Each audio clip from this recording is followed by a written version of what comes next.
आज एक भाषण जो है सोशल मीडिया पे बहुत वायरल हो रहा है और वो झारखंड से है। झारखंड के जो पूर्व सीएम हो गए अब, क्योंकि अब वहाँ के सीएम हेमंत सोरेन नहीं रहे बल्कि चंपई सोरेन हो गए।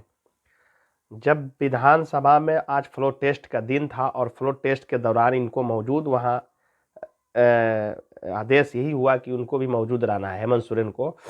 तो हेमंत सोरेन अपने भाषण के दरमियान में ये कहे कि हम आंसू नहीं बहाएंगे, क्योंकि आंसू जो है हमारा ये एक वक्त के लिए बचा कर रखेंगे और हम गरीब, हम आदिवासी का कोई इस देश में वैल्यू नहीं है। ये हेमंत सोरेन कह रहे थे। और हेमंत सोरेन एक बात ये भी कहे, और ये बात सही है, कि किसी चुने हुए मुख्यमंत्री को गिरफ्तार ये पहली बार ऐसा हुआ है। ये हेमंत सोरेन का कहना। देश में अभी तक देश में ऐसा कभी नहीं हुआ था, बल्कि देश में पहली बार ऐसा हुआ कि किसी चुने हुए मुख्यमंत्री को और मुख्यमंत्री रहते हुए में ईडी ने गिरफ्तार किया। उसके बाद वो ऐसे टाइम में उनको गिरफ्तारी का आदेश आता है कि वो जो है अदालत का दरवाज़ा भी नहीं खटखटा सकते हैं। इसलिए उनको मजबूरन रिज़ाइन करना पड़ा। फिर बाद में उन्हीं के पार्टी के दूसरे आदमी को सीएम का इस्तीफा देकर फिर दूसरे आदमी दूसरे तीसरे दिन सीएम बने। उनका नाम चंपई सोरेन। और फिर झारखंड में खेला चालू होने लगा। इसलिए उनके विधायकों को डर था कि कहीं मेरे विधायक को तोड़ा ना जा सके, इसलिए उनके सारे विधायक को दूसरे राज्य में ट्रांसफ़र कर दिया गया, तेलंगाना स्टेट में। फिर वहाँ से आज ही फ्लोर टेस्ट का दिन था, तो आज सारे के सारे विधायक आए और आज फ्लोर टेस्ट में चंपई सोरेन 48 में से 47 विधायक का उन्होंने सपोर्ट पाया। और हालांकि बहुमत 41 विधायक में ही वहाँ बहुमत पुर जाता है। 80 विधानसभा का सीट है बीजेपी के एनडीए गठबंधन के पास। कुल जो है वहाँ 32 सीट है और इधर टोटल 48 सीट है। तो इस हिसाब से हेमंत सोरेन की पार्टी को और चंपई सोरेन जो नए मुख्यमंत्री वहाँ के बने हैं, तो उनको 47 विधायक 47 विधायक का बहुमत मिला है। तो ये आज दिन भर का घटना था और सोशल मीडिया पे ये जो है वायरल बहुत हो रहा है कि हम आंसू इस वक्त नहीं बहाएंगे, हम आंसू को संभाल कर रखेंगे। और विधानसभा में बोला जाता है कि वो भावुक भी हों लेकिन आंसू नहीं बहाएं। और राहुल गांधी का भारत जोड़ो यात्रा कहा यह जा रहा है कि जो जो स्टेट में जा रहा है वहाँ कुछ ना कुछ जो है कांड होते चला जा रहा है। बिहार उनका यात्रा हेला तो सरकार ही बदल गया। इसी तरीके से झारखंड एंट्री किया तो वहाँ भी सरकार डगमगा नहीं, बल्कि वहाँ भी सरकार, मुख्यमंत्री तो चेंज हो गए लेकिन खैर पार्टी वही अभी वहाँ बरकरार है। तो आज राहुल गांधी का रांची में जनसभा भी था। हेमंत सोरेन की पत्नी राहुल गांधी से भेंट भी की, मंच पे आके बात भी हुआ और वहाँ के जो नए मुख्यमंत्री हैं वो ऐलान भी किए हैं कि हम राहुल गांधी के भारत जोड़ो यात्रा में जाएंगे। लेकिन अभी दूसरा खेला जो है वो बाकी है बिहार में।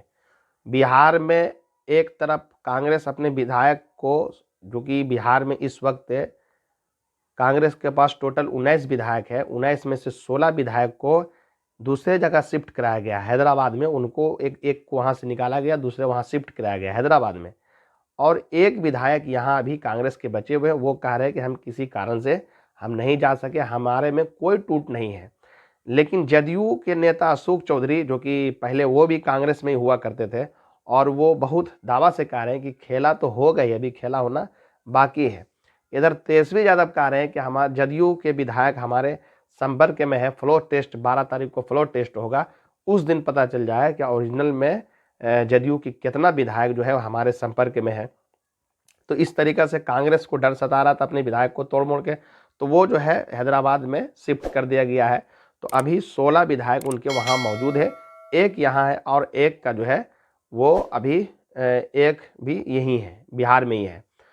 तो इस तरीक़े से, और जीतन राम मांझी बयान पे बयान, आज भी वो एक बयान दिया कि हम भी जब मंत्री थे सरकार में तो हमको भी यही मंत्रालय मिला, उसके बाद में हमारा पुत्र भी है तो उसको भी यही मंत्रालय मिला, हमको दूसरा विभाग भी तो दीजिए, वो कहें भवन का विभाग दीजिए, नल का विभाग दीजिए और भी बहुत सारा। तो वो कह रहे थे कि जब हमको मिलता है तो एसटी वर्ग का विभाग ही मिलता है। तो इसमें हम लोगों का विकास कैसे करेंगे। और वो एक और डिमांड रख दिए कि हमको 2 मंत्रालय चाहिए, एक में अब हम संतुष्ट नहीं है। जब निर्दलीय विधायक को मनचाहा विभाग मिल सकता है, एक विधायक है, तो हमारे पास 4 विधायक है और हम खुद एमएलसी हैं, तो इस हिसाब से हमारी भी संख्या में 2 विधायक 2 मंत्रालय राज्य में होना चाहिए, ये मांग रखे हैं। तो इसमें सारे पार्टी गामागामी है और 12 तारीख को फ्लोर टेस्ट है। अब देखना यह है कि नीतीश कुमार का सरकार बच पाता है या नहीं बच पाता है, ये तो अब 12 तारीख ही बताएगा। हालांकि तेजस्वी यादव अलग कह रहे हैं कि हम खेला करने वाले हैं, वो पूरे कॉन्फिडेंस में है। इधर जदयू की नेता गोपाल मंडल वो खुलकर भी बोल चुके हैं कई मरते। इससे पहले भी ललन सिंह जो जदयू जनता दल यूनाइटेड के राष्ट्रीय अध्यक्ष थे, बाद में हटा गए, वो भी आरजेडी के, उनके ऊपर बल्कि इल्ज़ाम भी लगा था कि ये आरजेडी के बहुत करीब जा रहे हैं, इसलिए इनको राष्ट्रीय अध्यक्ष से हटाया गया है। इसी तरीक़ा से अब जो है अशोक चौधरी और भी लोग कह रहे हैं कि हमारे संपर्क में कांग्रेस के विधायक हैं। अब तो 12 तारीख ही पता चलेगा कि कौन किसके साथ है। हालांकि ये डर जरूर सता रहा, पहले 10 तारीख का ही बात था फ्लोर टेस्ट का, लेकिन अब जो है 12 तारीख का डेट तय हो गया है। अभी तक बिहार में मंत्रिमंडल का विस्तार नहीं हुआ है। इसी तरीक़ा से विधानसभा स्पीकर अभी आरजेडी कोटा से ही है, अभी तक वो अभय बिहारी जो है वो अभी तक